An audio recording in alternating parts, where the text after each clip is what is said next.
যদি ছোট একটা পাখি হইতাম, যদি ডানা ওয়ালা পাখি হইতাম, একটা উড়াল দিয়া আমি মদিনায় যাইতাম।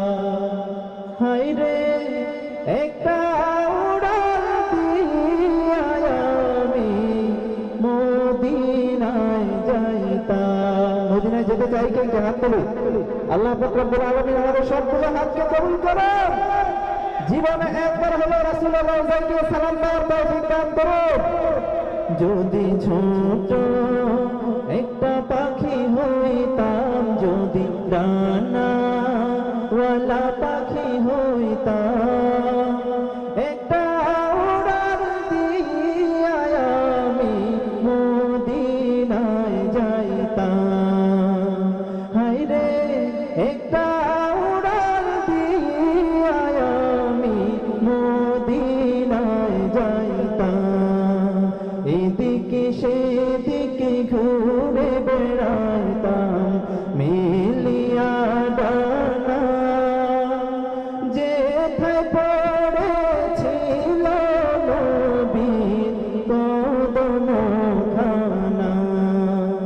এদিকে সেদিকে ঘুরে বেড়াইতাম মিলিয়া ডানা, যেথায় পড়েছিল নবীর কদমখানা। চরণ ধুলি চুমু খেতাম, বুকের মাঝে জড়াইতাম আমি, বুকের মাঝে জড়াইতাম। একটা উড়াল দিয়া আমি মদিনায় যাইতাম। হায়রে একটা উড়াল দিয়া আমি মদিনায় যাইতাম। এবার একটা নতুন নাত রাসূল সাল্লাল্লাহু আলাইহি ওয়াসাল্লাম শোনাতে চাই আপনাদের, শুনবেন? নতুন নাত তো সবাই শুনতে চায়, তাই না? নবীর দেশে জন্ম কেন হলো না আমার, নবীর দেশে জন্ম কেন হলো না আমার। হলো না আমার বলতে হবে শুধু, পারবেন তো নাকি ইনশাআল্লাহ? নবীর দেশে জন্ম কেন, এই তো মারহাবা, সবাই বলেন একবার মারহাবা। নবীর দেশে জন্ম কেন হলো না আমার, নবীর দেশে জন্ম কেন।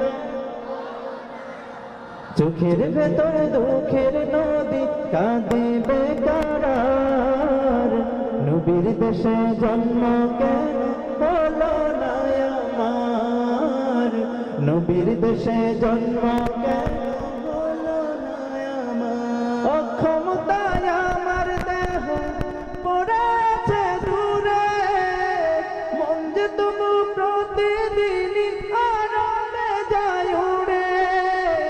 মনে মনে কাবার তাওয়াব করি হাজার বার, নবীর দেশে জন্ম কেন হলো না আমার, নবীর দেশে জন্ম কেন হলো না আমার। চোখের ভেতর দুঃখের নদী কাঁদে বেকারার, নবীর দেশে জন্ম কেন হলো না আমার, নবীর দেশে জন্ম